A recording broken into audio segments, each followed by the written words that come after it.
শিৰোনাম ষ্টুডিঅ'ত মৰস্মিতা জুবিন গাৰ্গৰ কাইক দেহটোৰ ভস্মৰ উপস্থিতিও আজিৰে পৰা নোহোৱা হ'ল মহাবাহুৰ বুকুত বিলীন হ'ল মহানায়কৰ চিতাভস্ম গুৱাহাটী আৰু যোৰহাটত পৃথকে কৰা লুইতৰ বুকুত বিসৰ্জন কৰা হ'ল প্ৰাণৰ শিল্পীৰ উপস্থিতি যিহেতু তেওঁ ব্ৰহ্মপুত্ৰৰ কথাই সদায় কৈছিল ব্ৰহ্মপুত্ৰৰ বুকুতে তেওঁ বিলীন কৰিছে তেওঁ শান্তি ব্ৰহ্মপুত্ৰৰ পাৰৰ মহানায়কৰ মহাপ্ৰস্থান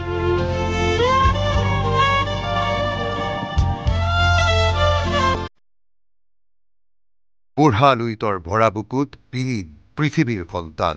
মানুহটো ভগৱানক বিচাৰি নাপায় মই ভগৱানকে কাম কৰি আছো জীৱন নাটৰ শেষ সুকে সন্তাপে প্ৰিয়তমক শেষ বিদায় চকু পানীৰ নৈ শুকোৱা নাই বুকুৰ জুই নুমুৱা নাই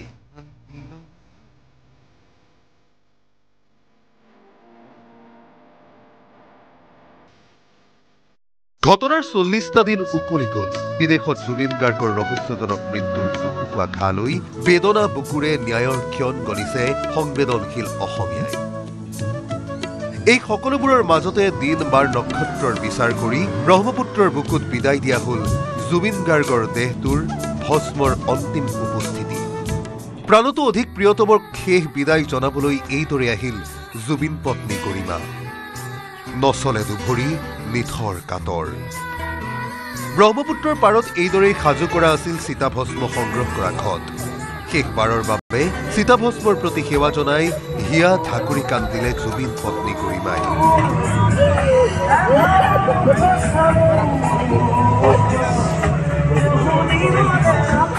উমানন্দক স্পৰ্শ কৰা ব্ৰহ্মপুত্ৰৰ মাজলৈ গৈ চিতাভস্ম বিসৰ্জন দিয়াৰ পাছতেই আকৌ এবাৰ যেন কান্দি উঠিল প্ৰতিখন গধুৰ বুকুৱে ৰীতিগত কাম সম্পাদন কৰি জুবিন গাৰ্গৰ শেষকৃত্যৰ পৰা অহৰ্নিশে জড়িত হৈ থকা অসম গৌৰৱৰে সন্মানিত ধৃতিমালা ডেকাই ব্যক্ত কৰিলে বুধবৰীয়া বিসৰ্জনৰ তাৎপৰ্য আমাৰ চতৰ মাহত যেটো অষ্টমী তিথি পৰে শুক্লা অষ্টমী সেইটো আমাৰ বাসন্তী পূজাৰ সময় হয় তাৰমানে এই বাসন্তী পূজাৰ যেটো সময় সেইটো আমাৰ শুক্লা অষ্টমী তিথি এইটো অশোক অষ্টমী বুলি কয় য'ত ব্ৰহ্মপুত্ৰত গংগা আহি লগ লাগে তো প্ৰত্যেক মাহৰ শুক্লা অষ্টমী তিথিটোত আমি যিকোনো ব্যক্তিৰ ধৰক অস্থিয়ে হওক বা এনেকুৱা চিতাভস্মটো সাধাৰণতে লোৱা নাযায় অস্থি আমি বিসৰ্জন কৰিব পাৰোঁ সেই সূত্ৰে আজিৰ দিনটোৱে বাছি লোৱা হৈছিলে যে আমি শুক্লা অষ্টমী তিথিত বিসৰ্জন কৰিম বুলি আৰু মাজত বস্তুটো কেনেকুৱা দাদাই কৈছিলে যে ব্ৰহ্মপুত্ৰত তেওঁক উটাই দিব লাগে সেই হিচাপে আমি সেইটো কৰি লওঁ যিহেতু তেওঁ মহাদেৱৰ খুব ডাঙৰ ভক্ত আমি সকলোৱে জানো সেইকাৰণে আমি উমানন্দৰ ওচৰে পাজৰে উমানন্দৰ কাষতে আমি তেখেতৰ চিতাভস্মখিনি তাতেই বিসৰ্জন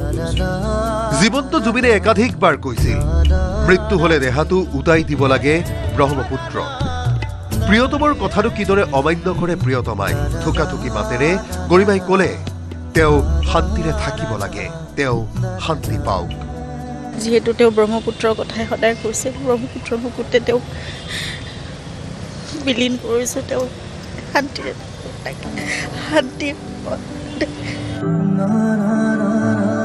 ভস্মৰূপে থকা অৱশেষখিনি বৈদিক নিয়মানুসাৰে বিসৰ্জনৰ ব্যৱস্থা কৰা হ'ল যোৰহাটতো ভাতৃৰ স্থান দিয়া জুবিন গাৰ্গৰ দীৰ্ঘকালৰ সহযোগী অৰুণ গাৰ্গ বিতত হৈ উঠিল চিতাভস্মৰ ঘট বুকুতে সাৱটি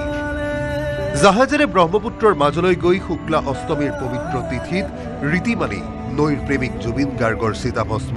বিলীন কৰি দিয়া হ'ল ব্ৰহ্মপুত্ৰত জুবিন গাৰ্গৰ মুখাগ্নি কৰা অৰুণ গাৰ্গে ক'লে কেনেকৈ পাৰ হৈছে দিন জুবিনবিহীন ন্যায় কামনাৰে কৈ উঠিল অৰুণে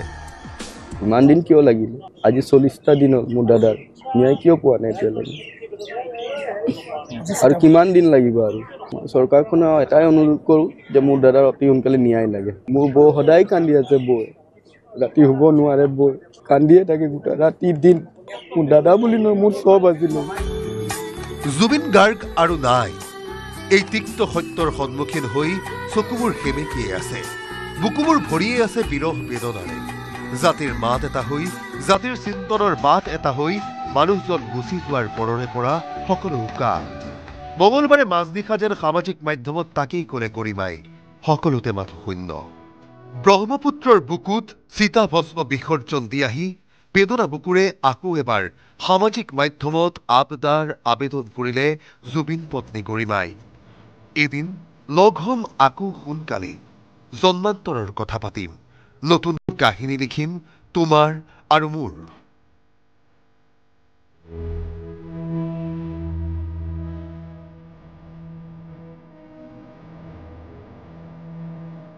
কিন্তু এতিয়া আমি তোমাৰ সতে প্ৰকৃততে কি ঘটিছিল সেই অভিশপ্ত দিনটোত সেয়া জানিব লাগে পুনৰ এবাৰ ন্যায়ৰ কামনা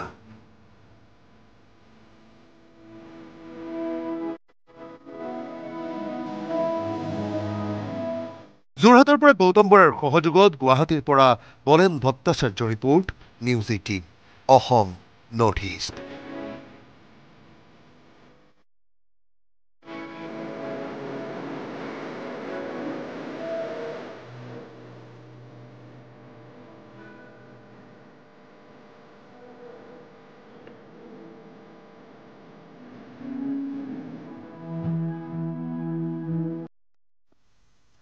একাধিক বিহু কমিটিয়ে উদঙালে জুবিন গাৰ্গৰ মেনেজাৰ সিদ্ধাৰ্থ শৰ্মাৰ লুটৰাজৰ তথ্য জুবিনে অনুষ্ঠান আৰম্ভ কৰাৰ পূৰ্বে লখিমপুৰ ঘিলামৰা বিহু কমিটিৰ পৰা দালাল সিদ্ধাৰ্থই লৈছিল 12 লাখ টকা বিহু কমিটিৰ সৈতে জুবিন গাৰ্গে কেতিয়া টকা পইচাৰ কথা পতা নাছিল এই কথা এছআইটিক জনালে বেলতলা বিহু কমিটিৰ বিষয়ববীয়াই গাংগাই জুবিন গাৰ্গে ধন লয় সিদ্ধাৰ্থ শৰ্মা দীৰ্ঘদিনে জুবিন গাৰ্গক এঠাইৰ পৰা আন ঠাইলৈ সুচৰাই সিদ্ধাৰ্থ শৰ্মাই কোটি কোটি টকা লুটাৰ তথ্য পোহৰলৈ আহিছে ৰাজ্যৰ 6খন বিহু সমিতিৰ ভাষ্য এছআইটিক ভাষ্য দি একাধিক বিহু সমিতিয়ে উদঙাই দিলে সিদ্ধাৰ্থ শৰ্মাৰ লুটৰাজৰ তথ্য জুবিন গাৰ্গে অনুষ্ঠান আৰম্ভ কৰাৰ পূৰ্বেই বিহু সমিতিৰ পৰা সিদ্ধাৰ্থই নগদ 12 লাখ টকা লোৱাৰ কথা জনালে লখিমপুৰৰ ঘিলামৰা বিহু সমিতিয়ে আমি এই 2025 বৰ্ষৰ এপ্ৰিল 21 এপ্ৰিল তাৰিখে আমি জুবিন গাৰ্গৰ প্ৰগ্ৰাম ৰাখিছিলোঁ এইদিনা আমাৰ হাত বহাগ আছিল আৰু তেখেতক আমি 12 লাখ টকাত আমি চুক্তিবদ্ধ কৰিছিলোঁ আৰু তেখেতৰ লগত আমি পোনপটীয়া যোগাযোগ নাছিল আমি সিদ্ধাৰ্থ শৰ্মাৰ লগত যোগাযোগ কৰিছিলোঁ আৰু তেখেতে আমাৰ লগত সকলোখিনি কথা পাতিছিল আৰু আজি চাগে তাৰে অলপ কিবা কিবি তথ্য বিচাৰিবৰ কাৰণে আমাক যোগাযোগ কৰিছে আমি যিমানখিনি আমাৰ হাতত তথ্য আছিলে সকলো গোটাই পেলাই লৈ আহিছোঁ কেতিয়াবা ধন লোৱাৰো আহৰি নাপায় সিদ্ধাৰ্থ শৰ্মাই আন কামত সিদ্ধাৰ্থ ব্যস্ত হৈ থাকিলে বিহু সমিতিৰ পৰা নগদ ধন লয় কৃষাণু দাসে 2025 চনৰ 28 এপ্ৰিলত কৃষাণু দাসৰ হাতত নগদ 12 লাখ টকা তুলি দিয়াৰ ভাষ্য মঙলদৈ বিহু সমিতিৰ 28 তাৰিখ 28 এপ্ৰিল এইটো মাহত এইটো বছৰত কিমানত এগ্ৰিমেণ্ট হৈছিলে আমাৰ একচুৱেলি 12 লাখত এগ্ৰিমেণ্ট হৈছিল কিন্তু আমাৰ পৰা 11 লাখ লৈছিলে কিহত লৈছিলে কেছত নে নহয় কেছত লৈছিলে কোনে লৈছিলে পইচাটো কৃষাণু দাস এগ্ৰিমেণ্ট কৰোতে কোনে কথা পাতিছিলে আপোনালোকৰ আমাৰ লগত কৃষাণুৱে পাতিছে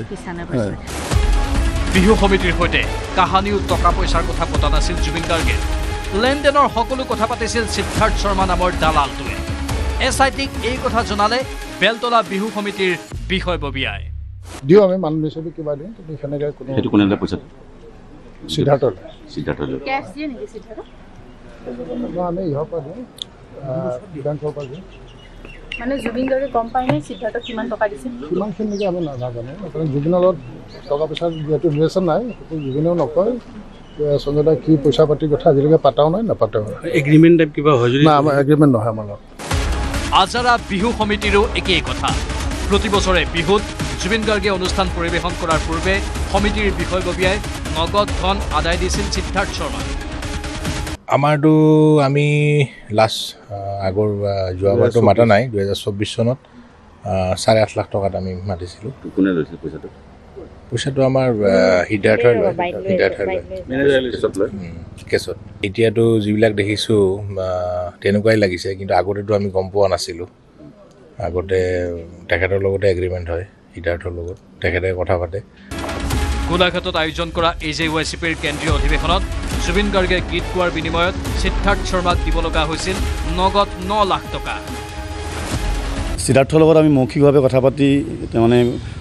জুবিন গাৰ্গৰ প্ৰগ্ৰেমটো আমি কনফাৰ্ম কৰা হৈছিল আৰু সেই সময়তে আমি 50,000 টকাৰ তেওঁক এখন কেছ চেক দিয়া হৈছিল আৰু বাকী 9 লাখ টকা কেছ দিয়া হৈছিল সিদ্ধাৰ্থক দিয়া হৈছিল মঙলবাৰৰ পৰা ৰাজ্যৰ ভিন্ন প্ৰান্তৰ 6খন বিহু সমিতিয়ে এছআইটিক দিয়া ভাষ্যই পুনৰবাৰ উদঙালে সিদ্ধাৰ্থ শৰ্মাৰ চক্ৰান্ত জুবিন গাৰ্গক লৈ বেপাৰ কৰি কেইবছৰমানৰ ভিতৰতে কোটি কোটি টকাৰ মালিক হোৱা সিদ্ধাৰ্থ শৰ্মাৰ বিৰুদ্ধে লাভ কৰা এনে তথ্যই পানী নসৰকা চাৰ্জশ্বিট প্ৰস্তুত কৰাৰ নিশ্চয়কৈ সহায় কৰিব অসম আৰক্ষীয়ে। বিৰিঞ্চি কুমাৰ ডেকাৰ সৈতে ভাস্কৰ জ্যোতি শইকীয়াৰ report, news 18 Assam north east.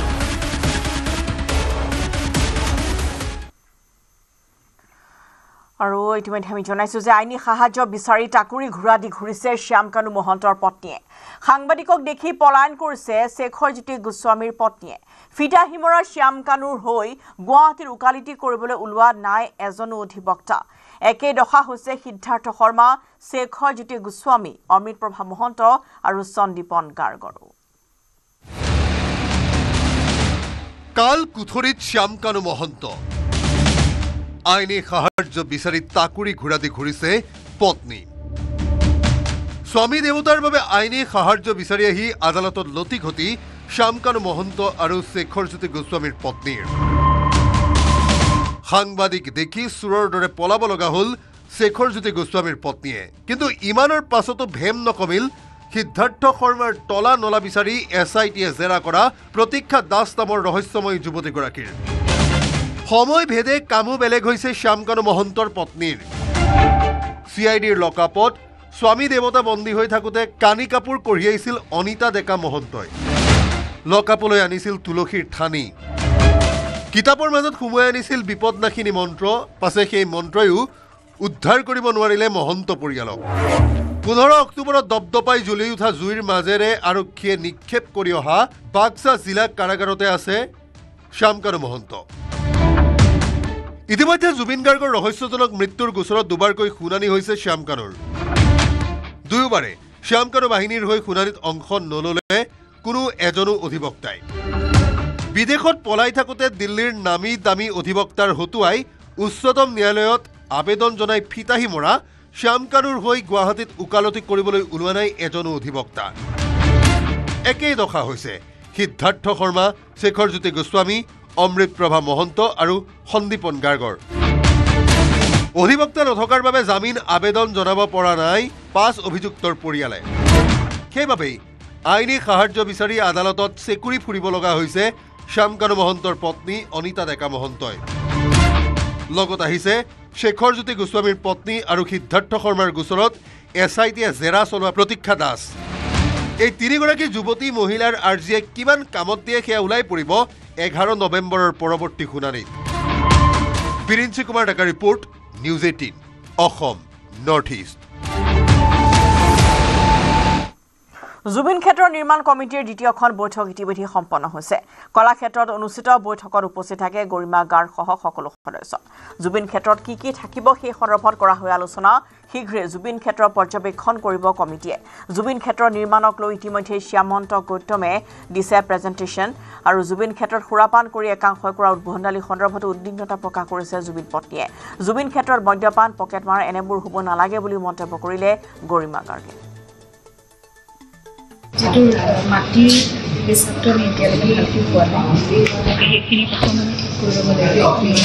হয়তো কাইলৈ বা খুব কম সময়ৰ ভিতৰতে আমি চাবলৈ যাম ঠাইখিনি বা ভালকৈ। আৰু তাৰপিছত আজি সামন্তকে ধুনীয়া এটা প্ৰেজেণ্টেশ্যন, আমি যিখিনি কথা পাতি আছিলোঁ ইমানখিনি কিছুমান বস্তু আমি তাত থাকিব লাগে বুলি ভাবোঁ, সেইখিনি কথাৰে মিলাই পেলাই সামন্তক এটা প্ৰেজেণ্টেশ্যন যি বস্তুখিনি আনিছিলে সেইখিনি সকলোৱে চোৱা হয়। সেইকাৰণে সেইটো ধৰণে পিছলৈ সিদ্ধান্ত লোৱা কথাটো হ'ল লেণ্ড ডিমাৰ্কেশ্যন। ৰাজ্যৰ শীঘ্ৰে গঠন কৰা হ'ব দৰমহা আয়োগ। কেন্দ্ৰীয় চৰকাৰ সমানে অসমত গঠন হ'ব দৰমহা আয়োগ। এই ঘোষণা কৰিছে মুখ্যমন্ত্ৰী ডক্টৰ হিমন্ত বিশ্ব শৰ্মাই। দৰমহা আয়োগ গঠনক লৈ মুখ্যমন্ত্ৰীয়ে বিচাৰিলে পৰামৰ্শ। 15 দিনৰ ভিতৰত পৰামৰ্শ আগবঢ়াবলৈ আহ্বান মুখ্যমন্ত্ৰীৰ। আমি সকলোৱে জানো যে কেন্দ্ৰীয় চৰকাৰে নতুন পে কমিশ্যন ইতিমধ্যে ঘোষণা কৰিছে। যোৱাকালি কেন্দ্ৰীয় চৰকাৰে নতুন পে কমিশ্যন নটিফাই কৰিছে। অসমতো আমি খুব সোনকালে দৰমহা আয়োগ গঠন কৰিম, যাতে ৰাজ্যৰ কৰ্মচাৰীসকলে কেন্দ্ৰীয় চৰকাৰে ঘোষণা কৰা দিনৰ পৰাই আমি যাতে পে কমিশ্যনৰ সুবিধা পাব পাৰোঁ। আমি ইতিমধ্যে মই মুখ্য সচিবক যোৱাকালিয়ে কৈছোঁ যে আমাৰ প্ৰিপাৰেশ্যন কৰিবৰ কাৰণে মই কৰ্মচাৰীসকলকো অনুৰোধ কৰিম ACSৰো ইয়াত এছ'চিয়েশ্যন আছে শিক্ষকৰো আছে কৰ্মচাৰীও আছে সকলোৱে আছে আমাৰ পে কমিশনৰ টাৰ্মছ অফ ৰেফাৰেন্সৰ ওপৰত আপোনালোকৰ যদি কিবা পৰামৰ্শ আছে আমাৰ মুখ্য সচিবক অহা 15 দিনৰ ভিতৰত আপোনালোকক দিবৰ কাৰণে অনুৰোধ কৰিম যাতে TOR খন আমি ভাল কৰি বনাব পাৰো টাৰ্মছ অফ ৰেফাৰেন্সখন আমি ভাল কৰি বনাব পাৰো সমকামৰ সম অধিকাৰৰ দাবীত ৰাজ্যজুৰি ৰাষ্ট্ৰীয় স্বাস্থ্য অভিযান চমুকৈ NHM কৰ্মচাৰী বিক্ষোভ কাৰ্যসূচী সচলত হাজাৰ হাজাৰ চিকিৎসা কৰ্মীৰ প্ৰতিবাদ 18 বছৰে চৰকাৰে কৰ্মচাৰীসকলক চৰম অৱহেলা আৰু প্ৰতাৰণা কৰাৰ অভিযোগত ৰাজ্যজুৰি কৰ্মবিৰতিৰে গুৱাহাটীত বিশাল ধৰ্ণা কাৰ্যসূচীত অংশ ল'লে স্বাস্থ্যকৰ্মীয়ে আমাক লাগে সমকামৰ সম অধিকাৰ মুখত স্লোগান লৈ প্ৰতিবাদত বহিছে NHM কৰ্মচাৰী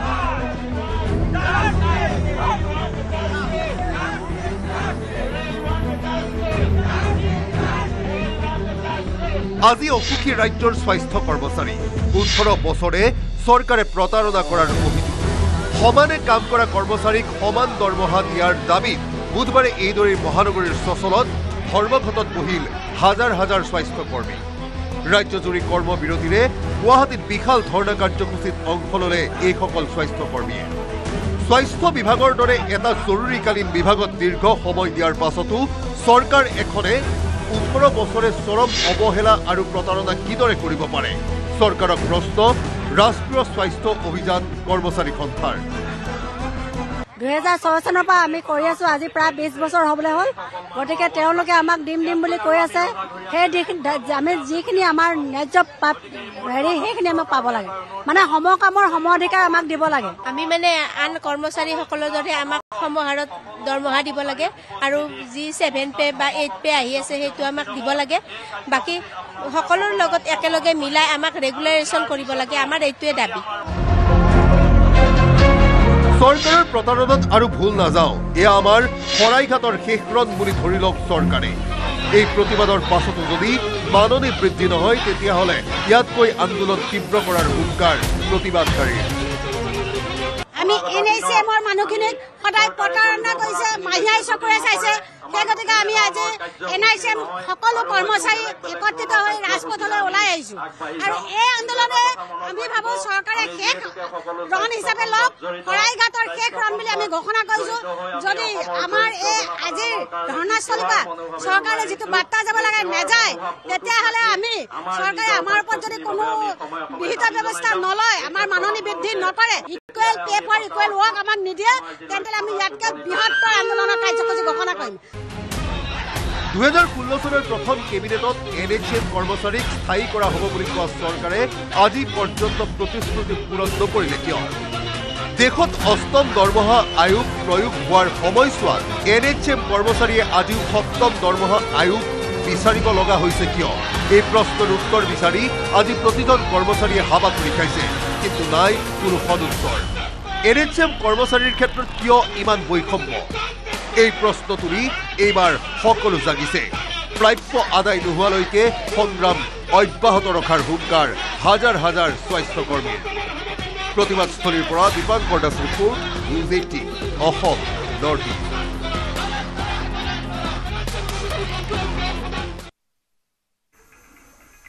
অসম আৰু অসমীয়া গুদেশী চৰম উপহাস কৰা প্ৰিয়ংক খাৰ্গেৰ মন্তব্যক এক প্ৰকাৰৰ মান্যতা প্ৰদান কৰিলে প্ৰদেশ কংগ্ৰেছৰ সভাপতি গৌৰৱ গগৈয়ে প্ৰিয়ংক খাৰ্গেক আওপকীয়াকৈ সমৰ্থনহে জনালে গৌৰৱ গগৈয়ে ইপিনে অসম প্ৰদেশ কংগ্ৰেছ কমিটিৰ সভাপতি গৌৰৱ গগৈলৈ প্ৰশ্নবান মন্ত্ৰী পীয়ুষ হাজৰিকা অসমত প্ৰতিভাবান যুৱশক্তি আছে জানো অসমক চৰম উপহাসেৰে এই প্ৰশ্নই কৰিছিল প্ৰিয়ংক খাৰ্গে কিন্তু হলহলীয়াকৈ সদনত ইংৰাজীত ভাষণ দিয়া অসম প্ৰদেশ কংগ্ৰেছ কমিটিৰ সভাপতি গৌৰৱ গগৈয়ে যেন বুজিহে নাপায় ইংৰাজী সৰ্বভাৰতীয় কংগ্ৰেছৰ সভাপতি মল্লিকাৰ্জুন খাৰ্গেৰ পুত্ৰই অসম আৰু অসমীয়াক তাচ্ছিল্য কৰাৰ পিছতো সাফাই গাবলৈ এৰা নাই সাংসদ গৌৰৱ গগৈয়ে আকৌ ক'লে মুখ্যমন্ত্ৰীয়ে হেনো অপব্যাখ্যা কৰিছে প্ৰিয়ংক খাৰ্গেৰ মন্তব্য মুখ্যমন্ত্ৰী হিমন্ত বিশ্ব শৰ্মা ডাঙৰীয়া কথা বেকা কৰাত এক্সপাৰ্ট কথা টুইষ্ট কৰাৰ এক্সপাৰ্ট তো বাস্তৱ কথাটো বেকা কৰি কেনেদৰে বিভ্ৰান্তি মানুহক পেলাব পাৰে সেয়া হ'ল তেওঁলোকৰ উদ্দেশ্য এবাৰ শুনক কি কৈছিল কংগ্ৰেছী Priyank Kharge Why are semiconductor industry is going to Assam and Gujarat when they want to come to Bangalore? All the investment that is coming to Karnataka is being armed twisted by the central government to go to Gujarat. What is there in Gujarat? Is there talent there? What is there in Assam? Is there talent there? আৰু এইবাৰ শুনক প্ৰিয়াংক খৰ্গে কৰা মন্তব্যৰ ব্যাখ্যা গৌৰৱ গগৈৰ মুখেৰে গৌৰৱ গগৈৰ মতে অসমত বিজেপি চৰকাৰ থকাৰ বাবে লাভ কৰিলে সেমিকণ্ডাক্টৰ প্ৰকল্প কিন্তু কংগ্ৰেছৰ চৰকাৰ থকাৰ বাবে সেমিকণ্ডাক্টৰ প্ৰকল্প নাপালে কৰ্ণাটকে প্ৰিয়াংক খৰ্গে ডাঙৰীয়া একমাত্ৰ এটাই কথা ক'লে যে ভাৰতৰ গোটেই আইটি হাব ভাৰতৰ গোটেই আইটি টেলেণ্ট য'ত আমাৰ অসমৰো ইঞ্জিনিয়াৰ অসমৰো আইটি টেলেণ্ট সোমাই আছে সেইখিনি আছে বেংগালোৰ সেইখিনি আছে হায়দৰাবাদ কিন্তু দুটা ঠাইত কংগ্ৰেছ চৰকাৰ থকাৰ বাবে বিজেপিয়ে এটা ডাঙৰ আঁচনি সেইখন ৰাজ্যত থকা আমাৰ ভাৰতৰ ইঞ্জিনিয়াৰিং টেলেণ্টক আৰু বিভিন্ন কোম্পানীক সেই সুবিধাটো দিয়া নাই এতিয়া দলৰ চিম্বল চাই কেন্দ্ৰৰ চৰকাৰে আঁচনি বিতৰণ কৰিব নেকি প্ৰিয়াংক খৰ্গে ভুল মন্তব্য কৰিছে বুলি এবাৰো ক'বলৈ হৎ সাহস নহ'ল গৌৰৱ গগৈৰ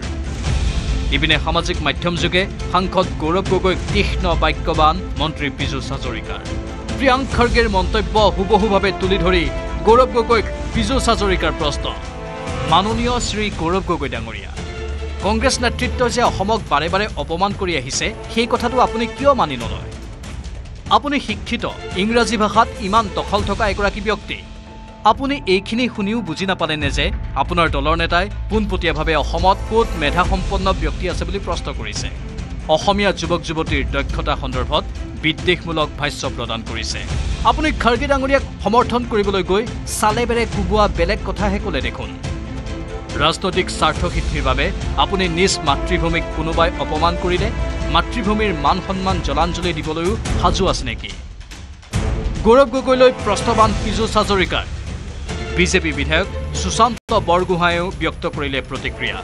তেখেত কৰ্ণাটকৰ এজন মন্ত্ৰী তেখেতে কৈছে যে অসমত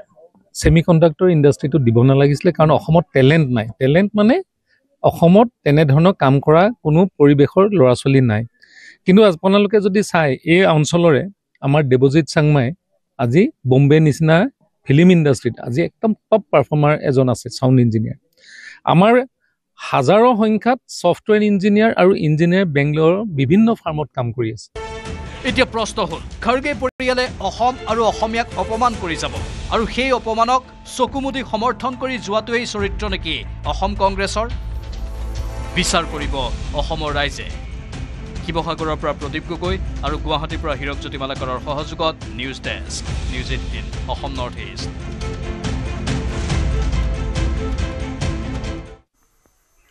বিটিআৰ চুক্তি ৰূপায়ণৰ দাবী ৩ শতাধিক এপছু কৰ্মীৰ প্ৰতিবাদত কপিল ৰাজপথ ৰঙিয়া কোকৰাঝাৰ উদালগুৰিত এপছুৰ বিশাল প্ৰতিবাদী সমদল বিটিআৰ অঞ্চলৰ আন্তঃগাঁথনি উন্নয়নৰ বাবে ১৫০০ কোটি টকাৰ সাহায্য শীঘ্ৰে মোকলাই দিয়াৰ দাবী প্ৰতিবাদকাৰী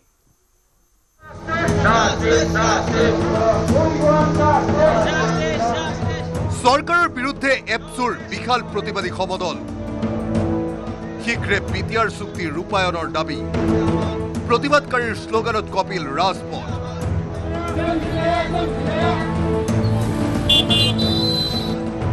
ৰঙিয়াত বিটিআৰ চুক্তি ৰূপায়ণৰ দাবীত ৩ শতাধিক এপছু কৰ্মীৰ উত্তাল প্ৰতিবাদলৈ ওলাই আহিল শ এপছু কৰ্মী উত্তাল শ্লোগানেৰে কপালে ৰাজপথ বিটিআৰৰ আন্তঃগাঁথনি উন্নয়ন কৰা কাৰ্বি আংলং আৰু ডিমা হাছাওত বাস কৰা বড়ো কছাৰীসকলক এছটি হিলছৰ মৰ্যাদা প্ৰদান কৰা আদি কেইবাটাও দাবীৰে প্ৰতিবাদ সাব্যস্ত কৰিলে প্ৰতিবাদকাৰীয়ে যেহেতু আমাৰ বিটিআৰৰ যে আজিলৈকে 5 বছৰ উকালি গ'ল 2020ৰ যে 27 জানুৱাৰী আমাৰ যে বিটিআৰ ৰেকৰ্ড চুক্তি হৈছিল সেই চুক্তিটো আজিলৈকে ৰূপায়ণ হোৱা নাই কোকৰাঝাৰতো এপছুৱে উলিয়ালে বিশাল প্ৰতিবাদী সমদল বিটিআৰ চুক্তি শীঘ্ৰেই ৰূপায়ণৰ দাবীত সাব্যস্ত হ'ল প্ৰতিবাদ জেডি ৰোডস্থিত বডৌফা শিশু উদ্যান প্ৰাংগণৰ পৰা কোকৰাঝাৰ চৰকাৰী উচ্চতৰ মাধ্যমিক আৰু বহুমুখী বিদ্যালয় খেলপথাৰলৈ বিশাল প্ৰতিবাদী সমদল ডিচেম্বৰত 2 লাখ লোকৰ সমাগমেৰে পুনৰ কোকৰাঝাৰ কপুৱাৰ হুংকাৰ এপছুৰ বিটিআৰ অঞ্চলৰ আন্তঃগাঁথনি উন্নয়নৰ বাবে 1500 কোটি টকাৰ সাহায্য শীঘ্ৰে মুকলি কৰি দিয়াৰ দাবীও উত্থাপন কৰিলে এপছুৱে উল্লেখযোগ্য যে প্ৰতিবাদী সমদল যাত্ৰা কাৰ্যসূচীৰ জৰিয়তে এপছুৱে দেশৰ কেন্দ্ৰীয় গৃহমন্ত্ৰী প্ৰধানমন্ত্ৰী আৰু অসমৰ মুখ্যমন্ত্ৰীলৈ জিলা আয়ুক্তৰ জৰিয়তে প্ৰেৰণ কৰিছে একোখনকৈ স্মাৰক পত্ৰ ৰঙিয়াৰ পৰা ইনামুল হুছেইন কোকৰাঝাৰৰ পৰা সুৰজ বসুমতাৰীৰ report news 18 Assam north east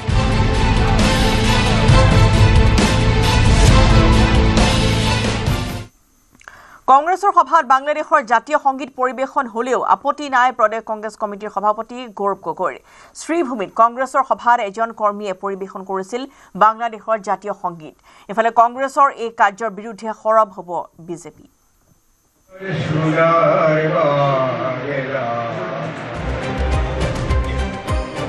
কংগ্ৰেছৰ সভাত বাংলাদেশৰ জাতীয় সংগীত গৌৰৱ গগৈৰ মতে এয়া অপমান নহয় বাংলাৰ জাতীয় আৱেগ ভোট বেংকৰ স্বাৰ্থত বাংলাদেশ প্ৰীতি এৰা নাই কংগ্ৰেছে সৰব বিজেপি শ্ৰীভূমিত কংগ্ৰেছ সেৱা দলৰ এখন সভাত এজন কৰ্মীয়ে পৰিবেশন কৰিছিল বাংলাদেশৰ জাতীয় সংগীত জনগণ মনৰ পৰিৱৰ্তে আমাৰ সোনাৰ বাংলা পৰিবেশন কৰিলে এজন ব্যক্তিয়ে কিন্তু ইয়াৰ পিছতো গান উলৰিল সভাত উপস্থিত থকা সেৱা দলৰ সভাপতি দীপ বায়নৰ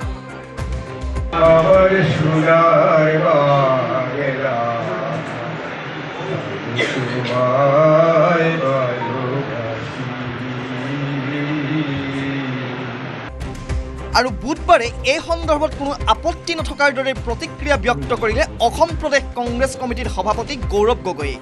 দলত যিমান বাংলাদেশ প্ৰীতি চলি থাকক কিন্তু আপত্তি নাই গৌৰৱ গগৈৰ ৰবীন্দ্ৰনাথ ঠাকুৰৰ কবিতা বাবেই গাব পাৰে কংগ্ৰেছ কৰ্মীয়ে এয়া হেনো গৌৰৱ গগৈৰ মতে আৱেগ বিজেপিৰ জ্ঞানৰ অভাৱ বুলি ক'লে এপিচিচিৰ সভাপতি গৌৰৱ গগৈ কবি ৰবীন্দ্ৰনাথ ঠাকুৰৰ কবিতা য'ত বঙালী ভাষা সংস্কৃতি ইতিহাস পৰম্পৰাৰ প্ৰতি আৱেগ প্ৰকাশ কৰা গৈছে সেইটো আজি বিজেপি দলে বাংলাদেশী মিয়াৰ লগত তুলনা কৰিবলৈ বিচাৰিছে নিজৰ জ্ঞানৰ অভাৱ আজি নিজৰ সমালোচনাৰ যোগেদি তেওঁলোকে প্ৰকাশ কৰিছে এইটো নতুন কথা নহয় বঙালী ভাষা ইতিহাস নাজানে বিজেপিয়ে অপপ্ৰচাৰ চলোৱা হৈছে বুলিহে অভিযোগ গৌৰৱ গগৈৰ ৰবীন্দ্ৰনাথ ঠাকুৰৰ কবিতা হোৱা হেতুকে বাংলাদেশৰ জাতীয় সংগীত অসমত কংগ্ৰেছ কৰ্মীয়ে পৰিবেশন কৰিব পাৰিব বুলি এক প্ৰকাৰৰ লাইচেন্স দি দিলে গৌৰৱ গগৈ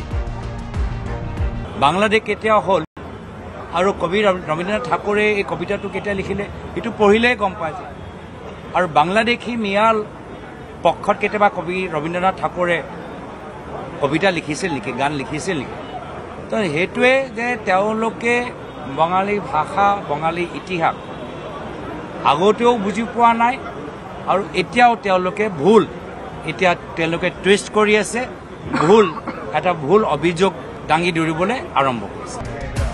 ইপিনে কংগ্ৰেছৰ সভাত বাংলাদেশৰ জাতীয় সংগীত পৰিবেশন কৰাক লৈ সৰব বিজেপিৰ ৰাষ্ট্ৰীয় নেতৃত্ব বাংলাদেশৰ অভিসন্ধিক সময়ে সময়ে সমৰ্থন কৰি অহাটো চৰিত্ৰত পৰিণত হৈছে কংগ্ৰেছৰ সংবাদমেলত সৰব राष्ट्रीय मुखपत्र साज्जाद पुनावाला ऑफिशियली पार्टी के मंच से कांग्रेस पार्टी बांग्लादेश के नेशनल एंथम को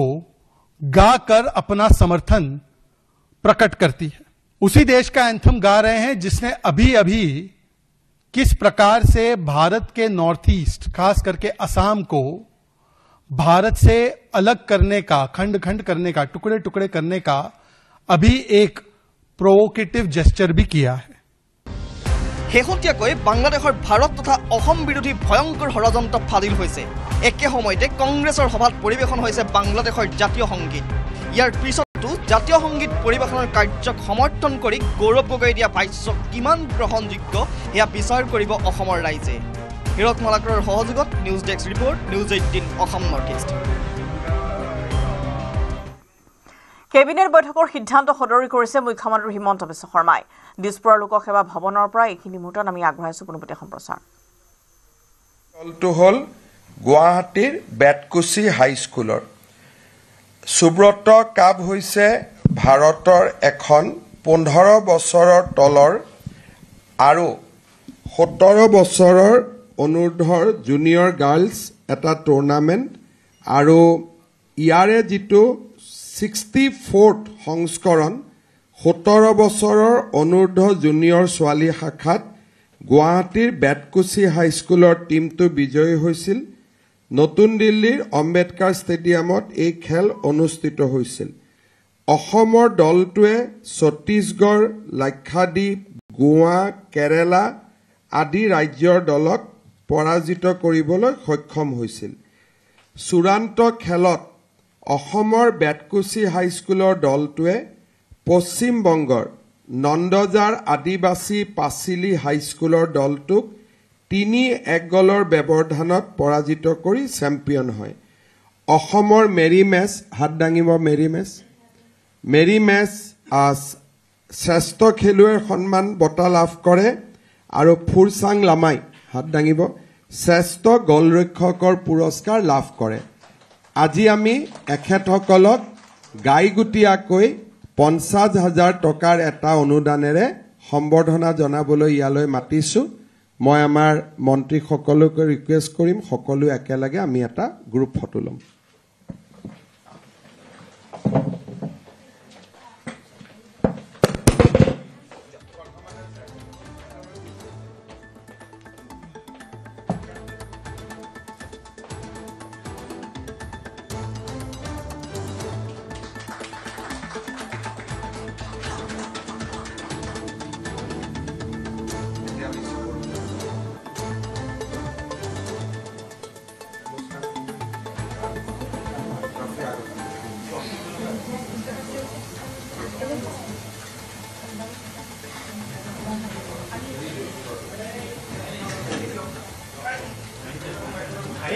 সবে হাঁহিব লাগিব ইমান ডাঙৰ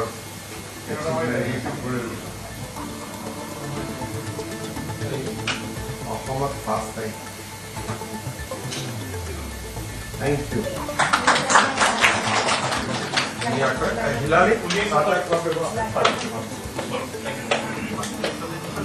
মই কমিট কৰিছোঁ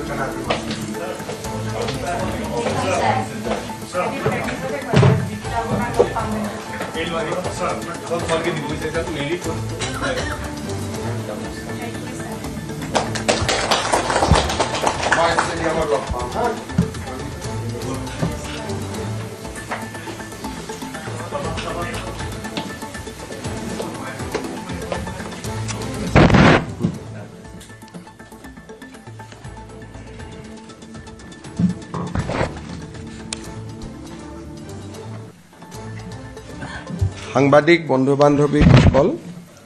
আমি সুব্ৰত কাপত অসমৰ হৈ বিজয়ীৰ সন্মান লাভ কৰা বেতকুচি হাইস্কুলৰ দলটোক সম্বৰ্ধনা জনালোঁ আৰু প্ৰতিগৰাকী খেলুৱৈকে 50,000 টকাকৈ এটা পুৰস্কাৰ প্ৰদান কৰিলোঁ। মই টীমটোক আকৌ এবাৰ ধন্যবাদ জনাইছোঁ। আজি আমাৰ কেবিনেটত কেইবাটাও বিষয় আলোচনা হয়, কিন্তু কেইবাটাও চৰকাৰী কৰ্মচাৰীৰ বিষয়ে মই তালৈকে ডিটেইলছ নাযাওঁ। আজি আমাৰ কেবিনেটে অসমত বানপানী পৰা প্ৰতিৰোধৰ কাৰণে এছিয়ান ডেভেলপমেণ্ট বেংকৰ আৰ্থিক সাহায্যৰে 2,205 কোটি টকাৰ বিভিন্ন প্ৰকল্প হাতত লোৱাৰ যিটো প্ৰস্তাৱ আছিল তাক অনুমোদন জনায়। 2,205 কোটি টকাৰে আমি অসমত 76 কিলোমিটাৰ আমি বানপানীৰ ইৰোশ্যন কণ্ট্ৰলৰ বাবে আমি কাম কৰিম। এণ্টি ইৰোশ্যন হ'ব 76 কিলোমিটাৰ, 33 কিলোমিটাৰ মথাউৰি নিৰ্মাণ হ'ব আৰু 17.72 কিলোমিটাৰ প্ৰ'চিলটেশ্যনৰ কাম কৰা হ'ব। এই প্ৰকল্পটোৰ অধীনত এটা নতুন ব্যৱস্থা কৰা হ'ব যে আমি লেণ্ড ৰিক্লেমেশ্যন কৰিব পাৰোঁ নেকি। আমি প্ৰথম গোৱালপাৰা টাউনত এই প্ৰজেক্টৰ অধীনত এটা প্ৰকল্প আছে যাৰ জৰিয়তে ব্ৰহ্মপুত্ৰত আগতে যি মাটি উটি গৈছিলে পানীয়ে লৈ গৈছিলে সেই মাটি আমি পুনৰ উদ্ধাৰৰ বাবে প্ৰচেষ্টা চলাম ইতিমধ্যে বগীবিলৰ তলত এই প্ৰচেষ্টা দি আমি বহুখিনি সফল হৈছো অসমৰ ইতিহাসত প্ৰথমবাৰৰ বাবে বিজ্ঞানসন্মত ব্যৱস্থাৰে আমি মাটি ব্ৰহ্মপুত্ৰত জাহ যোৱা মাটি আমি উদ্ধাৰ কৰিবলৈ সক্ষম হৈছিলো বগীবিল দলঙৰ সমীপত সেই ব্যৱস্থাটোকে আগবাঢ়ি লৈ গৈ এই 2205 কোটি টকা যেটো বান সুৰক্ষাৰ কামত আজি আমি অনুমোদন জনাইছো তাত এটা ডাঙৰ কম্পোনেন্ট থাকিব ল্যান্ড ৰিক্লেমেশন আৰু এনেকে যদি আমি সফল হ'ব পাৰো তেতিয়ালে ব্ৰহ্মপুত্ৰই লৈ যোৱা বহুতো মাটি আমি পৰৱৰ্তী দিনত হয়তো আমি উদ্ধাৰ কৰিবলৈ সক্ষম হ'ম আজিৰ কেবিনেটত যোৱাবাৰো মই আপোনালোকক কৈছিলো আজি আমি তাক আনুষ্ঠানিকতা কৰিলো অসমৰ গাঁও অঞ্চলত জনজাতীয় লোকক আমি 50 বিঘালৈকে বসুন্ধৰা আঁচনিৰ অধীনত আমি মাটি প্ৰদান কৰো কাৰণ ট্ৰাইবেল মানুহে এই মাটিসমূহ হেৰিডিটৰি ভাৱে শ বছৰ জুৰি দখল কৰি আছিল জেনেৰেল মানুহক আমি 7 বিঘা দিও কিন্তু যেহেতু জনজাতীয় লোকে শ বছৰ জুৰি এই মাটিবোৰ তেওঁলোকৰে আছিল সেই কাৰণে তেওঁলোকক আমি মাটিৰ যেটো দিয়াৰ পৰিমাণ সেইটো আমি 50 বিঘা কৰিছিলো মিছন বসুন্ধৰা আজি আমি সেই সুবিধা মৰাণ আৰু মটক সম্প্ৰদায়ৰ লোকলৈও আমি আগবঢ়াই দিও আজি আমাৰ কেবিনেটে ডিস্ট্ৰিক্ট পুলিচ একাউন্টেবিলিটি কমিশন পুনৰ গঠন কৰাৰ বাবে সিদ্ধান্ত লয় যাতে ডিস্ট্ৰিক্ট পুলিচ একাউন্টেবিলিটি কমিশন সমূহ আমি সক্ৰিয় কৰিব পাৰো আজি আমাৰ কেবিনেটত ভিলেজ ডিফেন্স অৰ্গানাইজেশনেল যিখন ৰুলছ আছিল তাক আমি এমেন্ডমেন্ট কৰো ভিডিপিৰ বয়স আগতে 25 পৰা 50 বছৰলৈকে আছিল আজি ৰুলখন এমেন্ড হোৱাৰ পিছত ভিডিপিৰ বয়স ঊৰ্ধ্বতম বয়স 40 বছৰ হ'ব 25 to 40 years আৰু যত প্ৰয়োজন তাত আমি নতুনকৈ ভিলেজ অৰ্গানাইজেশনেল যেটো ভিডিপি আমি কমিটি সমূহ নতুনকৈ গঠন কৰাৰ বাবেও আমি অধিকাৰ পাম আমাৰ জোৰহাটত যেটো লাচিত ময়দাম মেমৰিয়েল নিৰ্মাণ হৈ আছে নিৰ্মাণৰ সময়ত আমাৰ বিভিন্ন কম্পোনেন্ট লগাই এই গোটেই নিৰ্মাণ কামটোৰ সম্পূৰ্ণ যেটো পুঁজি তাক আজি কেবিনেটে 249 কোটি টকা হিচাপে ধাৰ্য কৰে this will be the final amount 249 crore গোটেই প্ৰজেক্টটোৰ কাৰণে আজি আমাৰ কেবিনেটত বিটিসিৰ সিএম বা চিফ আৰু বিটিসিৰ ডেপুটি চিফক আমি কেবিনেট মন্ত্ৰীৰ মৰ্যাদা প্ৰদান কৰিবৰ বাবে সিদ্ধান্ত গ্ৰহণ কৰো এটো আগতেও আছিল এটো নহয় যে প্ৰমোদ বড়ো নাছিলে কিন্তু আগতে অকল চিফ জন কেবিনেট আছিল মৰ্যাদা আছিল কিন্তু বিটিসি একৰ্ডত লিখা আছিল যে আমি চিফকো কেবিনেট দিব লাগিব আৰু ডেপুটি চিফকো কেবিনেট দিব লাগিব আজি সেই সিদ্ধান্তটো কেবিনেটে অনুমোদন জনায় প্যাৰেলেলি বিটিসি যিসকল এক্সিকিউটিভ মেম্বাৰ হ'ব উইদিন দা বিটিআৰ বাহিৰত নহয় উইদিন দা বিটিআৰ তেওঁলোকে ৰাজ্যিক মন্ত্ৰীৰ মৰ্যাদা পাব বিটিসিৰ 5খন জিলাৰ ভিতৰত তেখেতসকলে ৰাজ্যিক মন্ত্ৰীৰ মৰ্যাদা পাব আজি কেবিনেটে তাত অনুমোদন জনায় অহা 5 তাৰিখৰ পৰা ৰাস মহোৎসৱ আৰম্ভ হ'ব গোটেই ৰাজ্যখনত আমি যেনেকৈ দুৰ্গা পূজাৰ সহায় কৰোঁ বিহুক সহায় কৰোঁ তেনেকৈ এইবাৰ কেবিনেটে 2068খন ৰাস সমিতিক 25,000 টকাকৈ ৰাস উৎসৱ অনুষ্ঠিত কৰিবলৈ এককালীন সাহায্য মঞ্জুৰি কৰিছে আৰু মাজুলীৰ যি 67 ৰাস আছে মাজুলী ৰাস সমিতিসমূহক আমি 50,000 টকাকৈ দিবৰ বাবে সিদ্ধান্ত গ্ৰহণ কৰিছোঁ মাজুলীৰ 67খন ৰাসে 50,000কৈ টকা পাব আৰু ৰাজ্যখনৰ 2068খন ৰাসে 25,000 টকা কৰি তেওঁলোকে আমাৰ এককালীন সাহায্য লাভ কৰিব 5 তাৰিখে যেনেকৈ ৰাস মহোৎসৱ অনুষ্ঠিত হ'ব 5 তাৰিখৰ দিনটো ভাৰতৰত্ন ভূপেন হাজৰিকাৰো মৃত্যু দিৱস জন্ম শতবাৰ্ষিকীৰ মাজতে এইবাৰ 5 নৱেম্বৰত ভূপেন হাজৰিকা দেৱৰ মৃত্যু তিথি বা তিৰুভাৱ তিথি উদযাপন কৰা হ'ব প্ৰতিখন জিলা সদৰতে 5,000তকৈও অধিক লোক সমবেত হৈ মানুহে মানুহৰ বাবে গানটো পৰিৱেশন কৰিব আৰু ৰাজ্য চৰকাৰে আনুষ্ঠানিকভাৱে তেখেতৰ সমাধি সমন্বয় তীৰ্থত ভূপেন হাজৰিকাৰ মৃত্যু দিৱস পালন কৰিব এইটো আজি কেবিনেটে সিদ্ধান্ত গ্ৰহণ কৰে কেবিনেটে আৰু এটা সিদ্ধান্ত গ্ৰহণ কৰিছে আপোনালোকে জানে যে আমাৰ অসমত কোনো সিনেমাৰ ট্যাক্স এন্টাৰটেইনমেন্ট ট্যাক্স নাই কিন্তু ভাৰত চৰকাৰে সিনেমা টিকেটৰ বিনিময়ত এটা জিএসটি কালেকশন কৰে যদি 100 টকাতকৈ ওপৰত টিকেটৰ দাম হয় জিএসটি 18% লয় আৰু 100 টকাতকৈ যদি টিকেটৰ দাম কম হয় জিএসটি 5 টকা লয় 5% লয় কিন্তু ইয়াক কালেক্ট কৰে সেন্ট্ৰেল গভৰ্নমেন্টে আৰু এমাহৰ পিছত আমাৰ বাবে আধা ঘূৰাই দিয়ে আধা সেন্ট্ৰেল গভৰ্নমেন্টে ৰাখে তাৰ মানে 18% যদি জিএসটি লয়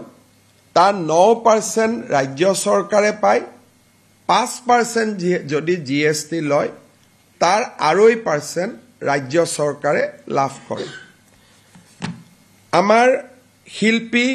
সকলোৰে মৰমৰ আদৰৰ জুবিন গাৰ্গৰ বিনালে সিনেমা হলত 31 তাৰিখে আহিব যেহেতু ট্যাক্স এক্সেম্পশন দিয়াৰ কোনো প্ৰভিজন নাই কাৰণ ট্যাক্স আমি কালেক্টে নকৰো ভাৰত চৰকাৰে কালেক্ট কৰে গতিকে যিখিনি জিএসটি এমাহৰ পিছত আমালৈকে ঘূৰি আহিব কালেকশনৰ একমাহ পিছত আমালৈকে ঘূৰি আহিব এই টকাটো আমি কি কৰিম তাৰ বিষয়ে আমি কেবিনেটত আলোচনা কৰিছিলো আৰু এই বিষয়ে আমি জুবিন গাৰ্গৰ পত্নী গৰিমা গাৰ্গৰ লগতো আলোচনা কৰিছিলো আলোচনাৰ শেষত বিশেষকৈ গৰিমা গাৰ্গৰ পৰামৰ্শ অনুসৰি এই জিএসটিটো আমি কলাগুৰু আৰ্টিষ্ট ফাউণ্ডেশ্যনক উভতাই দিম কলাগুৰু আৰ্টিষ্ট ফাউণ্ডেশ্যন কি ই জুবিন গাৰ্গে প্ৰতিষ্ঠা কৰিছিল আৰু ইয়াৰ ফাউণ্ডাৰ আছিল জুবিন গাৰ্গ আৰু জুবিন গাৰ্গে কিয় প্ৰতিষ্ঠা কৰিছিল বেমাৰ আজাৰ হলে শিল্পীসকলক সহায় কৰিবৰ কাৰণে আৰু বানপানীৰ সময়ত ৰাইজক সহায় কৰিবৰ কাৰণে ষ্টুডেণ্টক এডুকেশ্যনত সহায় কৰিবৰ বাবে জীৱন কালত জুবিন গাৰ্গে কলাগুৰু আৰ্টিষ্ট ফাউণ্ডেশ্যনটো আৰম্ভ কৰিছিল আমি ৰাজ্য চৰকাৰৰ যিটো জিএসটিৰ অংশ আমি কালেক্ট কৰিম এই গোটেই কালেকশনটো আমি কলাগুৰু আৰ্টিষ্ট ফাউণ্ডেশ্যনত আমি ডনেট কৰিম মুখ্যমন্ত্ৰীৰ ভাষণৰ পোনপটীয়া সম্প্ৰচাৰ সময় হৈছে বাতৰি পেটা বিদায় লোৱাৰ নমস্কাৰ